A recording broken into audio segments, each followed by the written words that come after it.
All right, guys, continuing with our planetary reviews, we're up to issue number 14. Number 14, this is sort of what I kind of consider the end of the first arc proper.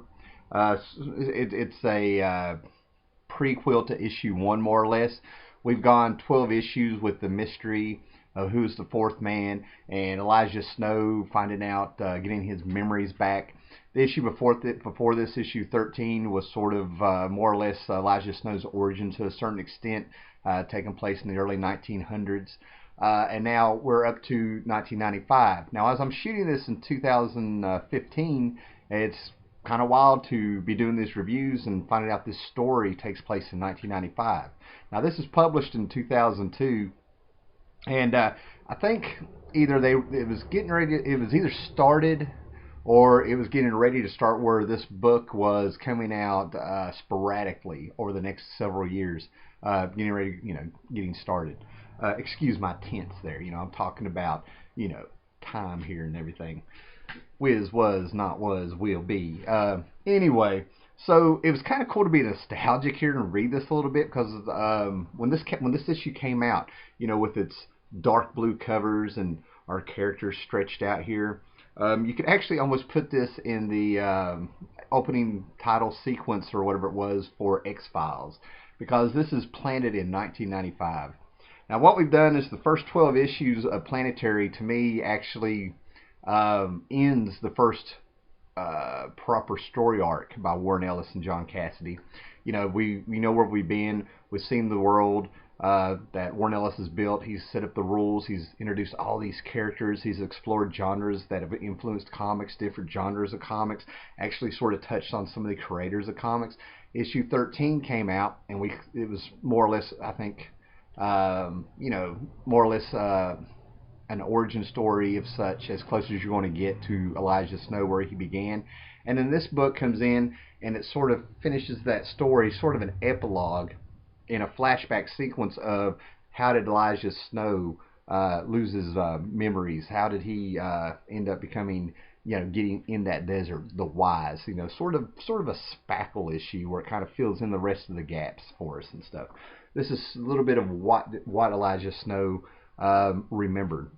Now, this is the issue where I was starting to really follow Planetary proper. I'd already gone on vacation back when I was married and stuff, Wilmington, North Carolina. Picked up a lot of issues of the Planetary, got caught up. It had the buzz going on and everything going on. And we're like I said, we're right around the corner here where the book started coming out sporadically. It would take years to finish up this series. But I think it was originally slated for 24 issues on a bi-monthly schedule. We ended up getting 27.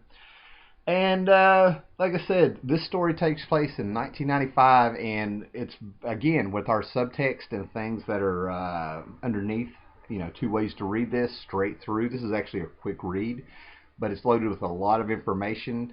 It harkens back to issues before. So if you read Planetary or followed these, little videos I'm making and stuff, you'll pick up little things in here. And that's the joy of Planetary. You start putting it together in your head. And as you can see, there are 4 members here.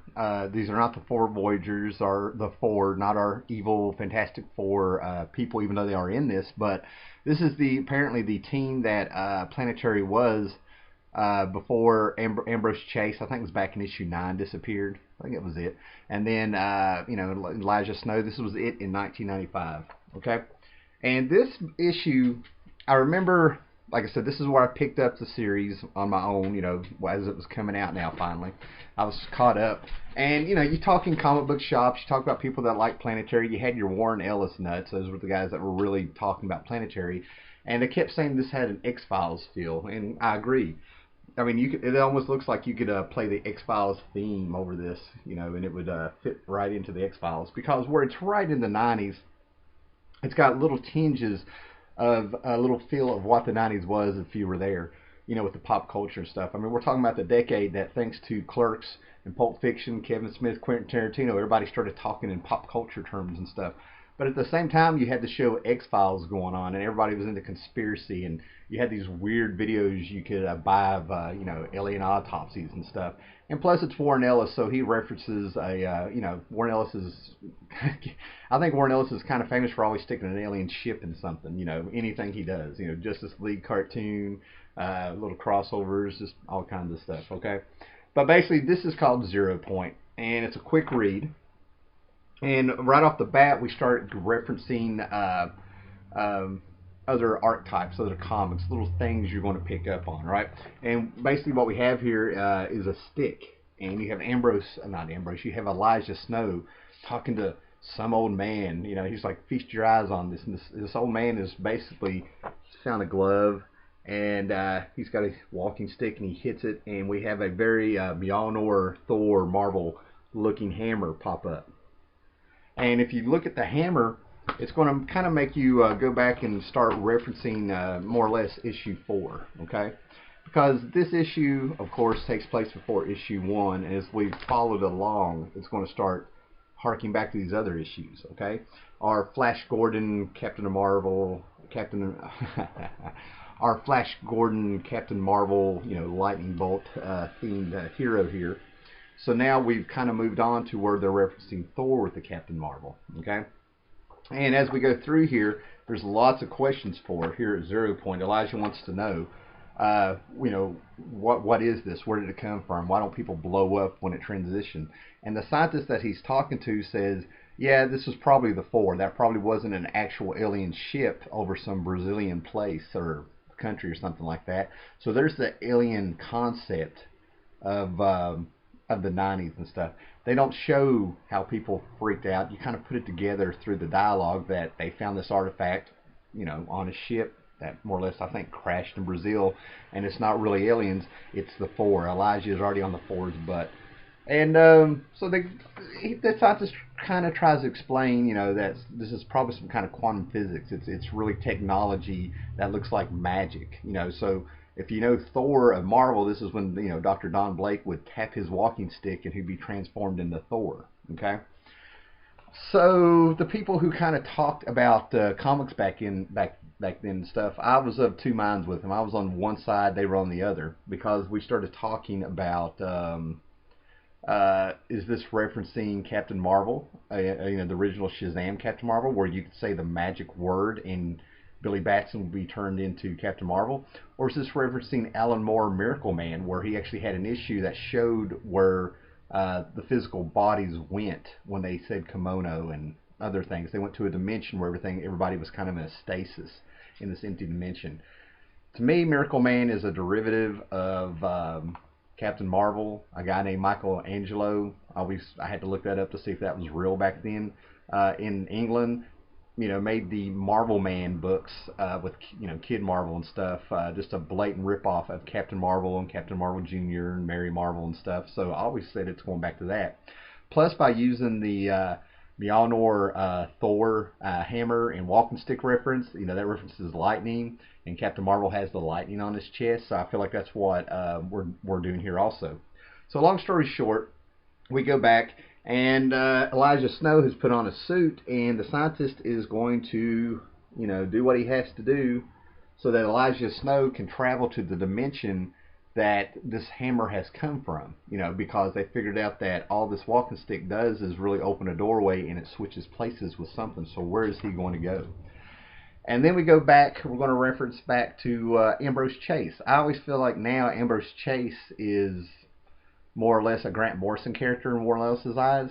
And by referencing Ambrose Chase, if you watch the videos before where we talk about Ambrose Chase, without getting too deep here, it felt like The Matrix. Ambrose Chase feels like the movie The Matrix, with his powers like Neo and stuff a little bit. And The Matrix could be a ripoff of The Invisibles, which was by Grant Morrison. Invisibles were published through DC Vertigo, which is owned by Warner Brothers. Warner Brothers put out Matrix and stuff. And there's a scene in The Matrix where Neo is like, show me some guns, and he's in this, white space, just not even room, just white space in The Matrix. It's like there's no end, there's no bottom, no top or anything. And that is referenced in here. I want to show it to you in a minute. But what happens is when we get there, the first thing we see is Elijah Snow in this dimension, and there's the hammer. And he looks down, and there's rows and rows and rows of weapons.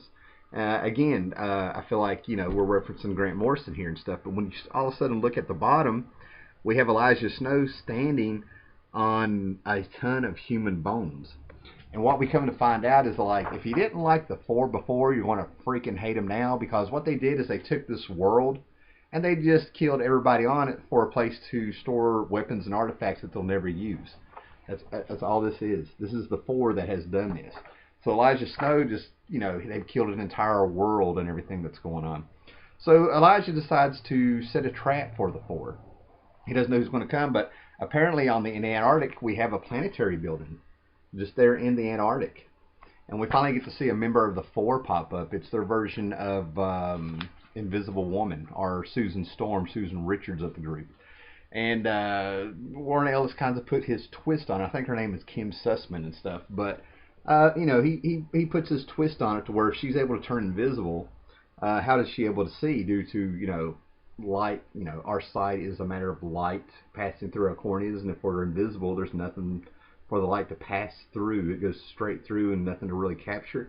So we get to see the goggles and a little explanation, which is kind of cool. This has been a whole trap, and Ambrose Chase comes out, and we start seeing his Matrix-like powers, you know, where he's able to you know, put out a force that even he doesn't understand, that messes with the physics of the world, and they more or less capture her, and it's really good to see it. And then you start seeing Jaquita on the team and a very young drummer, you know, as they're all trying to capture her. This was one big trap for the Four. Not going to ruin or anything like that, but again, like I said, we can't get by without the spaceships without Warren Ellis. But all of a sudden, a gigantic ship comes down over the Planetary building in the Antarctic. We see a little gun come out. Looks like a little laser beam, and he just takes the whole freaking building up to the ship. But again, it's not aliens.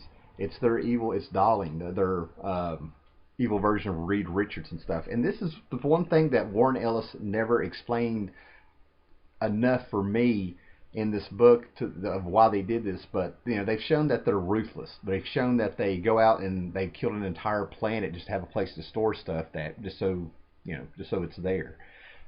They've killed you know, little alien babies like it's nothing, you know, just on the job, like they did in issue 10. They, you know, autopsied aliens themselves and pulled a lantern out of one just to see what it was. They probably stored it on that world.